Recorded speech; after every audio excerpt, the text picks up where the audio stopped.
Friends, अन्न, वस्त्र, निवारा ह्यांच्या सोबत सोशल मीडिया ही गरज झालेल्या या माहितीच्या युगामध्ये इंटरनेट आणि WhatsApp, Facebook, Instagram, Snapchat, Twitter इत्यादी प्रभावी साधनांशिवाय आपलं आयुष्य आता काही शक्य वाटत नाही.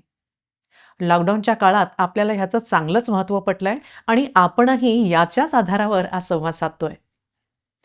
बहुतांश लोकांकडे स्मार्टफोन आहेतच. मग काय, दुनिया मेरी मुठ्ठी में असं झाल्यासारखं झालंय. खूपच गोष्टी सोप्या झाल्या आहेत आणि सगळेच लेखक पण झाले आणि फोटोग्राफर पण. स्मार्टफोनमुळे फोटो काढणं आणि ते तत्काळ शेअर करणं हे कायम सुरू असतं.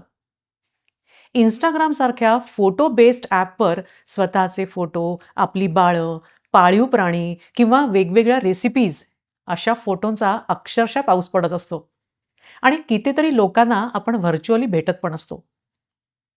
पण एखाद्याला प्रत्यक्ष न भेटताही त्या व्यक्तीचं व्यक्तिमत्व कसं आहे हे सांगता येईल.